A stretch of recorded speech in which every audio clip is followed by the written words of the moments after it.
સમાચાર જૂનાગઢથી, જ્યાં મહાનગરપાલિકાના ભાજપના પદાધિકારીઓ ધરણા કરી રહ્યા છે। વોટર વર્કર્સ કમિટીના ચેરમેન સુભાષ રાદડિયાના ધરણા। વોર્ડ નંબર 1ના કોર્પોરેટર દ્વારા એક દિવસના ધરણા શરૂ।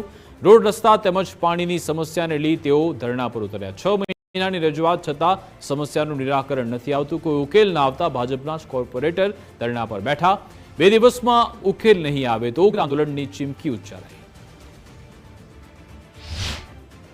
રસ્તાનું કામ ચાલુ થયું તે ખોદાણ કર્યું હતું, એમાં ગટર જ્યારે પાણીની લાઈન ભેગી થયેલ છે તેના હિસાબે દૂષિત પાણી આવે છે અને જો આ વહેલી તકે નિવારણ નહીં આવે તો અમે ઉગ્ર આંદોલન કરશું। વારંવાર રજૂઆત કરેલી છે, ચાવડા સાહેબને કીધેલું છે। ચાવડા સાહેબને કહ્યું કે બાંધકામમાં ગયો, બાંધકામમાં કીધું કે ચાવડા સાહેબ વોટર વર્કમાં ગયો, કોઈ જાતનો જવાબ મળતો નથી।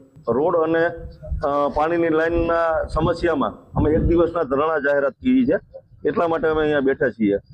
સમસ્યામાં કસ્તુરબા કોલોનીમાં 16/2 રોડનું ખાતમુહૂર્ત કરેલું હતું।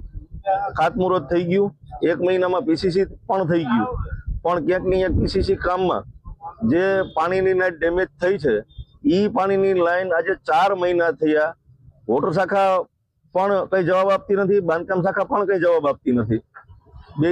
બેયની ખો દેવામાં આ સોસાયટી 4 મહિના ત્યાં પીડા ભોગવી રહી છે।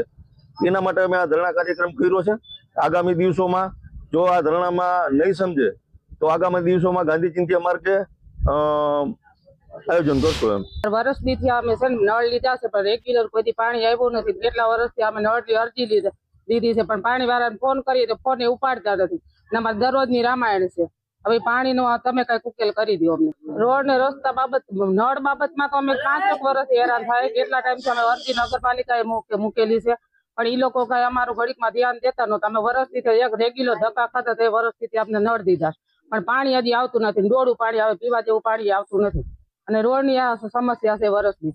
જ્યારે બોક્સ કટિંગ અને પીસીસી નું લેયર થયેલું ત્યારે એક જગ્યાએ ત્યાં પાણીની પાઇપલાઇન દબાઈ જવાને લીધે પ્રેશરના પ્રશ્નો ઉપસ્થિત થયેલ, જેની એક્સરસાઇઝ ઉપરથી ખબર ન પડે એટલે બાંધકામની એજન્સીને અમારા દ્વારા સપોર્ટ કરીને કેમેરા, કલર, અલગ અલગ જગ્યાએ ટ્રાયલ પીટ બધું લગાડીને આ પ્રશ્નનું સોલ્યુશન કરવાનો ફોર્સનો પ્રશ્ન હતો। એટલે એ ફોર્સ જે પહેલાં હતો એ જ પ્રમાણે આવી જાય, એ લોકોને સંતોષકારક પાણી મળી રહે એ રીતની કામગીરી ઘણા વખતથી ચાલુ હતી।